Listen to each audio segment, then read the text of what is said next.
বিএনপির লোকরা প্রস্রাব করে একমাত্র, তাহলে প্রস্রাবের তোরে ভেসে বঙ্গোপসাগরে গিয়ে পড়বো। রাজনৈতিক ভাবে না দিয়ে তারা ভিন্ন খাতে বক্তব্য দিচ্ছে। আজকে ধরেন দুদু সাহেব যে ভদ্রলোক, যে এমপি সিনিয়র নেতা, উনি যে বক্তব্য দিয়েছেন যে প্রস্রাবের সাথে ভেসে যাবে, এটা কোনো ভদ্র ভাষা হতে পারে? রাজনৈতিক ক্ষেত্রে এটা কোনো ভাষা হতে পারে? এই ভাষাটা উনি কিভাবে ইউজ করেছেন। একটা বিষয় হচ্ছে, অনেক বিএনপি নেতারা রাজনৈতিক বক্তব্য দিতে গিয়ে ধর্মকে ব্যবহার করে সেই রাজনৈতিক বক্তব্য দেওয়ার জন্য চেষ্টা করে। অনেক বিএনপি নেতারা আছে, দেখা গেছে সেটা চেতনা বিরোধী বক্তব্য দিয়ে রাজনৈতিক বক্তব্য দেওয়ার চেষ্টা করে। এগুলো কেন? এগুলো তো দলের বিরুদ্ধে হাসির খোরাক হচ্ছে। আওয়ামী লীগকে যেমন নিয়ে আওয়ামী লীগকে যেমন ট্রল করছে, বিনোদন করছে, রিলস ভিডিও বানাচ্ছে, আমরা কি সেদিকে চলে যাচ্ছে কিনা? রাজনৈতিক নেতাকর্মীদের বক্তব্যগুলোকে আরো সুন্দরভাবে দেওয়া বা শালীন ভাবে দেওয়া উচিত কিনা? ধন্যবাদ ভাই।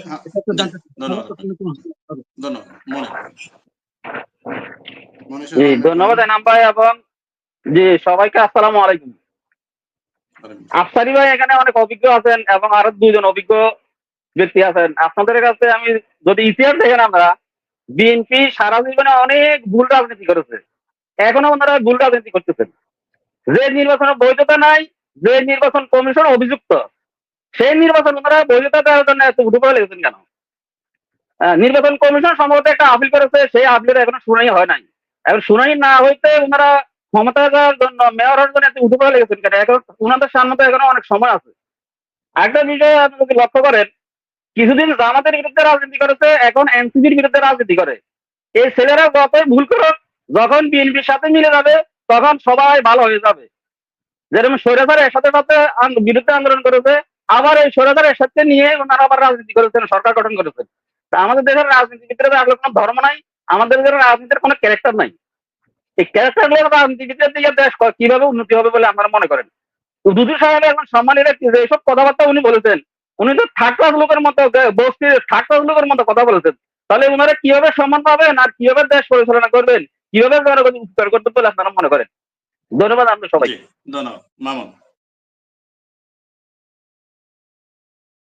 মামুন সাহেব বলেন, আনমিউট করেন ভাই। বিসমিল্লাহির রহমানির রহিম। সম্মানিত উপস্থিতি, আসসালামু আলাইকুম। আজকে আমরা বাংলাদেশে বসবাস করতেছি একটা চেতনার উপর। স্বাধীনতার চেতনের জয়গান তো সবসময় আপনারা করেন, আমরা করি, কিন্তু এরপরেও একটা চেতনা আছে, সেটা হচ্ছে ধর্মীয় চেতনা।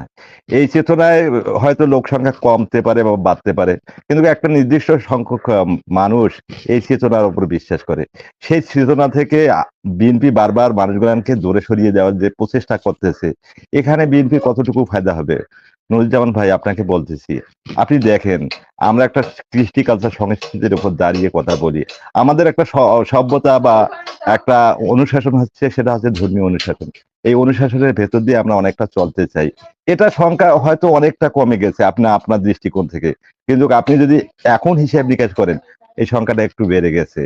এই সংখ্যা অনুপাতিক মানুষগুলো ত্যাগী হয়, এরা ত্যাগে অতুলনীয়, শ্রেষ্ঠ ত্যাগে এদের কৃপণতা নাই।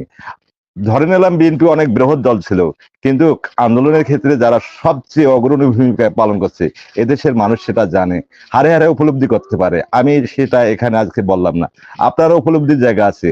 সেটা উপলব্ধির জায়গাটা হচ্ছে, যারা ত্যাগে অতুলনীয় এরাই সব সময় অগ্রগামী থাকে, আর যারা সুযোগের সদ্ব্যবহার করে এরা অগ্রগামী থাকে না, এরা বরং সুবিধাবাদী।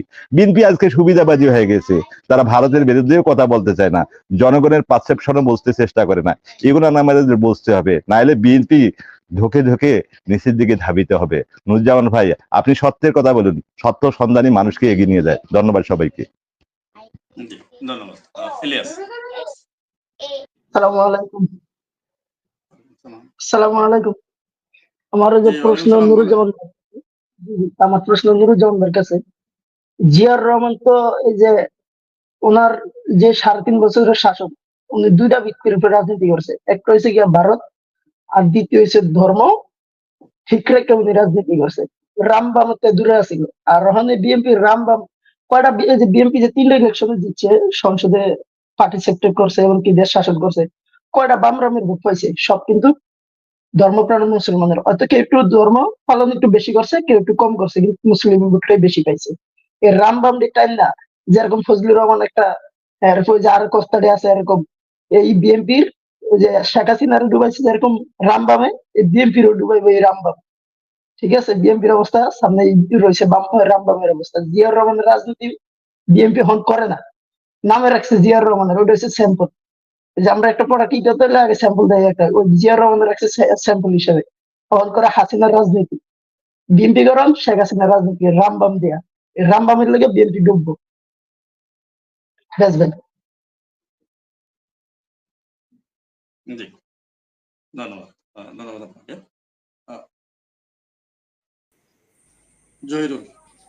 জহিরুল ইসলাম বলেন। জহিরুল শুনতে পাচ্ছেন? জহিরুল আনমিউট করতে হবে ভাই, বলেন।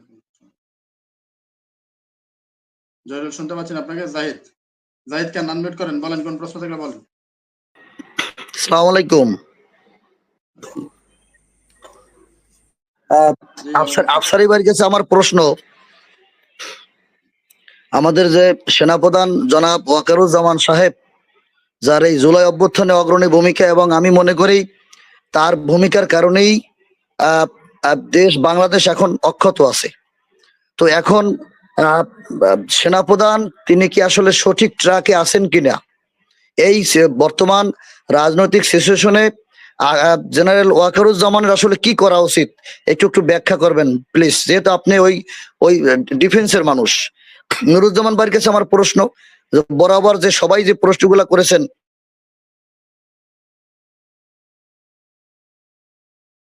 জি, জহিরুল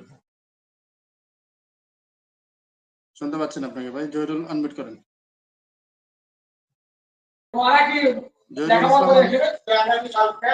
ইমরান মাহমুদ বলেন কোন প্রশ্ন থাকলে বলেন।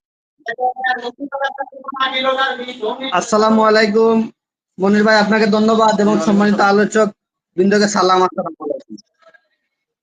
আমার প্রশ্ন হইল গিয়া, আজকে যে বিএনপি নেতা দুদু উনি যে একটা বক্তব্য দিতে বলে প্রস্তাব করে দিলে এনসিপি বেসে যাবো, হাসনাত আব্দুল্লাহ বেসে যাবে।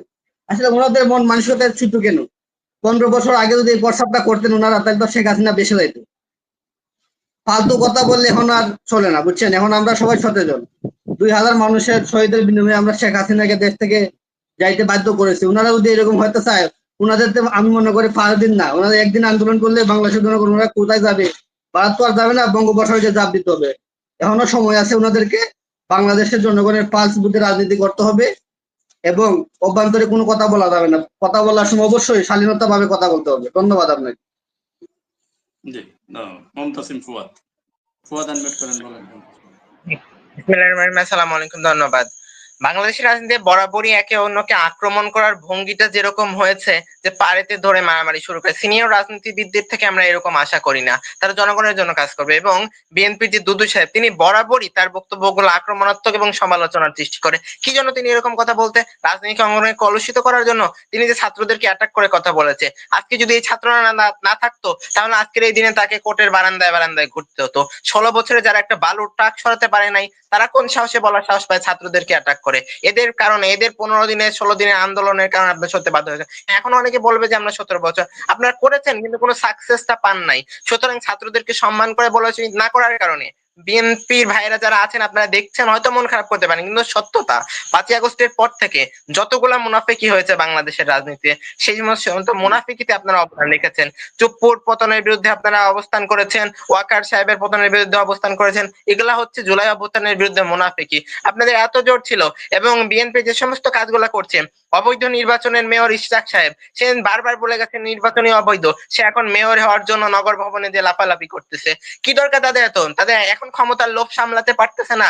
ক্ষমতার লোভ তাদের এত জায়গা হয়ে উঠছে, এরকম লোভ করলে বাংলাদেশের রাজনীতি কখনো মানায় না। বাংলাদেশের রাজনীতি এই সমস্ত কালপিট সংস্কৃতিকে বহিষ্কার করে আমরা যদি এগিয়ে যেতে পারি, তাহলে আমাদের সামনে সুন্দর একটা ভবিষ্যৎ খোলা আছে। এবং জুলাই অভ্যুত্থানে যে সমস্ত শক্তিরা ছিল, এই ঐক্যকে বিনষ্ট করতেছে কারা? আমি মনে করি পিছনে মূলত আছে এবং এর এজেন্টকে সমস্ত সংস্কারের জি, এখন সমস্ত সংস্কারের মূল সংস্কার করা উচিত। বাংলাদেশের প্রতিটা খাত থেকে এই এর এজেন্ট গুলাকে সরিয়ে দেওয়া, এবং কিভাবে এগুলো সরানো সম্ভব, দয়া করে মাননীয় অতিথিরা বিশ্লেষণ করবেন। ধন্যবাদ। আল্লাহ হাফেজ। আসসালামু আলাইকুম।